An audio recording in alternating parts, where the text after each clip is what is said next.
I had zero clue that this past Saturday there was an event in Puerto Rico at the Coliseo José Marrón Aponte.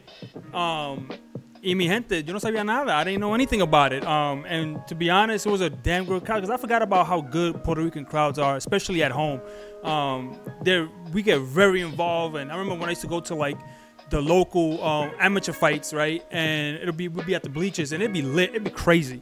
And it's just headgear and a bunch of amateurs, right? Fighting for local titles, and that was crazy. But Juan, oh my God, why am I black? Juanmita Lopez is Juan Manuel Lopez de Jesus. He, I think, was 1-0 before this fight, and it was crazy because when I saw that this was happening on, and I didn't even know Miguel Cotto had a promotional channel on YouTube. Now I know, now I'm subscribed, but I'm watching this, I'm realizing, I'm looking for the fight in the beginning of Juanmita because that's what I want to see, because I remember seeing him before at Madison Square Garden in a televised event, and I didn't realize he's the headliner. 4-rounder, two undefeated guys at 2-0 apiece, a 1-0 and one 2-0. And I'm like, that's crazy, but that's how I think Miguel Cotto and Top Rank understand how to build this guy's following, is by building it out in Puerto Rico, in your local hometown. And so I was really surprised. This fight was a banger. And we're going to take a look at it real quick and break it down, because it was scary for Juanita real early in this fight.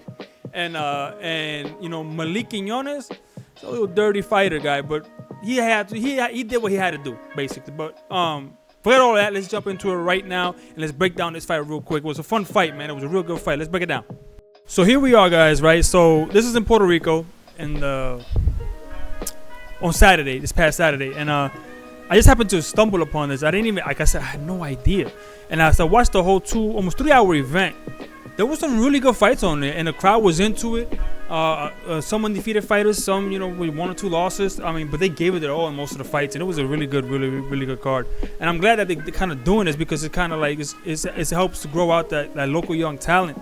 And we need to bring more fights to Puerto Rico. Tenemos que traer más peleas de Puerto Rico y a Puerto Rico, y tenemos que cultivar esos peleadores, boxeadores de Puerto Rico, porque ya no hay nada. So there's nothing really in Puerto Rico, coming out of Puerto Rico, really. I mean, we could say Xander Zayas, but in reality, like I said, I still need to see more for Xander. We need to build out some more Puerto Ricans, because we're kind of running dry. The well is running dry in Puerto Rico. But as you can see here, Juanma is 19. He's at 114 pounds. He's campaigning as a super flyweight.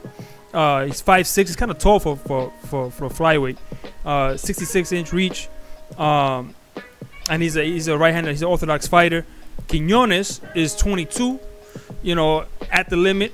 115 pounds, 5'4", 64-inch reach, and he is a lefty. Thing about Quiñones, I noticed, is like he's a little dirty fighter, man. When he was getting in trouble, you see here, man, he was doing a lot of things. But the scary part of the night for Juanma Lopez came real early in the fight. So let's take a quick look at that right quick, because it came sooner than I thought it would, actually, to be honest with you. Let's get it. So no, don't take your eyes off the screen, guys. Bam. Now you see Quiñones like heckling over him and stuff like that. You know, he was amped, and you can see the crowd. The crowd ain't had no freaking hope. They're both Puerto Rican, right? They're like, man, we came to see a fight, and they did it. They slugged it out. But this is, and then right there, the ref should have called that a knockdown, because I think he got hit, and Quiñones' I think his glove hit the ground. The ref was kind of iffy in this fight, up and around. I mean, it was a tough fight to actually referee, to be honest with you. And he was doing this, and at the end, I could kind of understand. In the beginning, I didn't get why he was doing this kind of stuff, like talking to them a lot, like they're amateurs. But later on in the fight, I kind of saw like Quiñones was really, really rough around the edges. And so he needed to do that kind of thing to kind of keep him in line. But the one thing that I like about this is I always say this: young fighters got to go through this kind of thing. You know, they got to go through these rough periods, these rough patches early, right? So they can kind of like get used to, you know, they know what it's like. When I always say, like, look, I give you an example. Errol Spence did not get his ass up until he was into his 30s, then into his career, right? And it's hard to bounce back from something like that when you're that old. Like, you know, you've never known anything but not having adversity. All of a sudden you're faced with adversity and you don't know how to come back, how to deal with it. Tito Trinidad, the same thing. Although he was dropped a few times throughout his career, never in serious trouble. And when his loss came to Bernard Hopkins, it was like it was the end of it. He didn't know how to take that. It was like he went into a professional depression. If you could see, his weight gain was crazy afterwards. But these guys, man, and they look, one is 22 and one is 19. Now the 19-year-old I understand, but the 22-year-old looks like he's 15. You can see.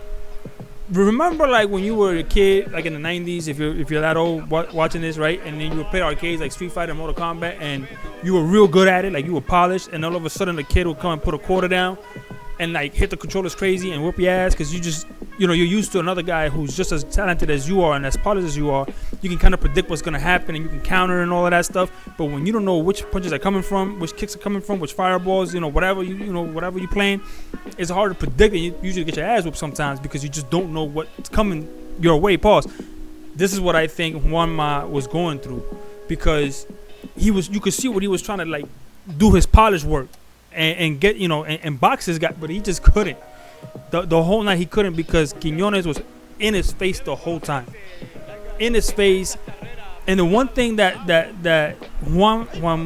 Juanita needs to work on is throwing that uppercut up the middle, because you see Quiñones was dropping in, he was coming in with his head and ducking down. He was wide open for that uppercut. Never once did he really throw it like that. See, he's trying to go to the body. Look at, see how he's trying to be sharp there. He's boxing, right? He's trying to stay on the outside, and Quiñones, like, he don't give a damn. He got hit again. He clipped him, but look. And Quiñones even at some point just throws Lopez across the ring, damn near. Like, he don't give a damn. He gonna get you however he gonna get you. Let's forward this a little bit here. So the referee is telling you gotta control this. At this point, the referee was just trying to get some control over the fight.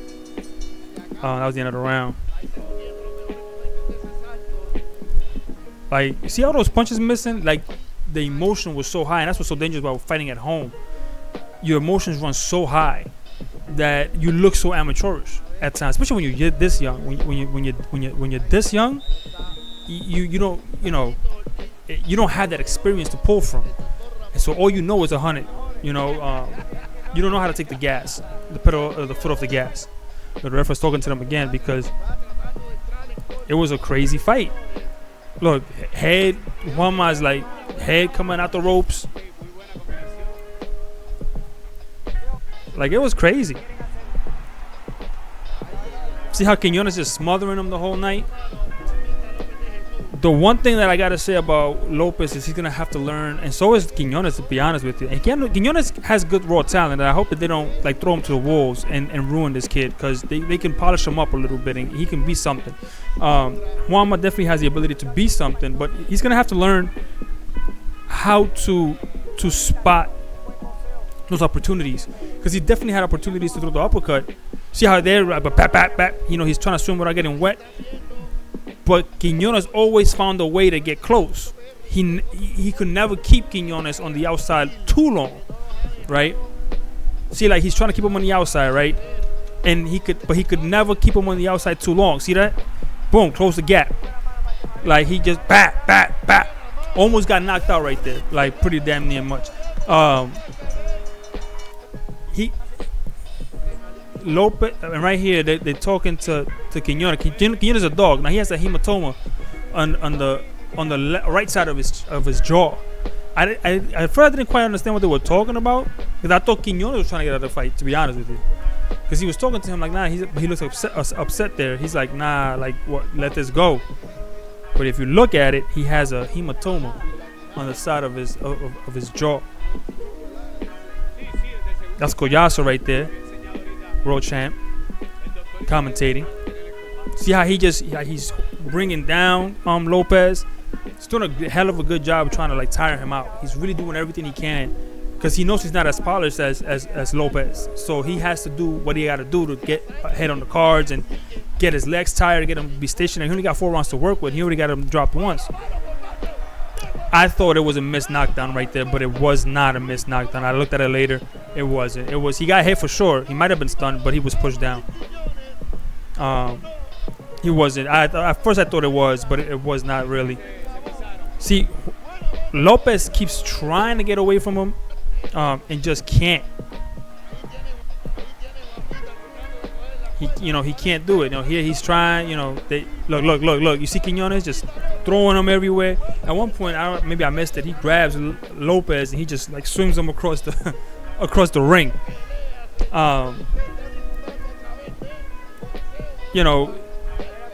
They're gonna have to teach Lopez how to fight on the inside and how to control that inside. If a guy gets on the inside and you don't know how to get him out and keep him out, you're gonna have to learn how to fight on the inside. It's good to have that versatility inside and out. You see how he's trying to fight on the outside, but then eventually just goes back to slugging because he's in his hometown. He's in Puerto Rico, and he's trying to put on a show. You could see the flashes of having great skill sets, but he's given into the emotion. And Quiñones could give a damn what he's trying to say. Quiñones don't care. He's fighting. He's like, look, watch. Quiñones just grabs him and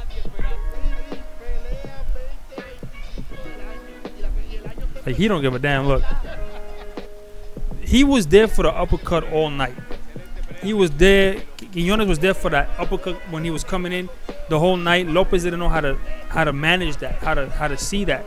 I don't know if his corner was working with him on that in between rounds, but for sure they had to teach him that. Now I scored this fight 38-37 for Lopez. That's how I had it based on the 10-8 round in the beginning. Look, they're gonna almost damn near drop Quiñones and end his career right there. He has a hematoma on that side, on the right side. It was a good fight, man, and it was just crazy to me that a 4-rounder was the main event. Two young scrapping kids gave a hell of a show. They gave a hell of a show. As far as if it was gonna main event and it's gonna be a 4-round fight, that was what you wanted from that. That's definitely what you wanted from that. You didn't want anything less. And then one judge had it the other way for Quiñones, and 2 had it for Lopez. So Lopez ended up getting this decision, which I think is the right decision. I think because every round after that, it was really a Lopez round. Quiñones didn't really do much to win the rounds after that. It was just kind of rough house tactics. He did catch Juanmita a few times, but it was few and far in between. There was no strategy for Quiñones once he was in the inside, right? It was just, I'm going to get close and then I don't know what to do. I'm here. I'm just going to swing wildly. And if Juanmita would have just like learned how to fight on the inside and just threw that uppercut in there, learn how to fight in the trenches without having to hold, I think he would have got him out of there actually. Because it's when you're coming down with one force and you're coming up with another force, it doubles the impact. So it was a hell of a fight, man. I can't wait to see them again, but they better really go back to the drawing board with both kids and say, hey, you can't fight like this every night. If you're gonna fight like this every night, your career is gonna be by 28, you're gonna be out of here. So they gotta really work on those skill sets, control the energy, look at the opportunities. Quiñones is always gonna be a brawler. He's never gonna change from that. That's what he is instinctively. Reminds me of Sean Porter in a way. And if they'll show him maybe films of Sean Porter, and how kind of like control that anger and that energy into something that will take him further, then maybe he can have a longer career. And I hope that I see a rematch, but I hope both kids are successful so we can see a rematch maybe a year or 2 down the road when they're both a little bit further along in the career. But I don't know, with Quiñones fighting like that, I don't know how far he's gonna get. I feel like they're gonna just keep throwing him to the wolves. This is what happens when you get one loss on your record early, which is unfortunate. But anyway, it was a great night. It seems of boxing. I now know that they hold these. That Miguel Cotto has a channel for his promotional company, so I'm gonna be peeping that. See what else we can see on there. I'm hyped to see it. Let me know if you knew about this in the comments down below. What do you think about Juanmita Lopez? Do you think he's gonna go somewhere? You think he's a good prospect? What do you think about Quiñones? Let me know in the comments down below, and I'll see you in the next video. And I'm out. Peace.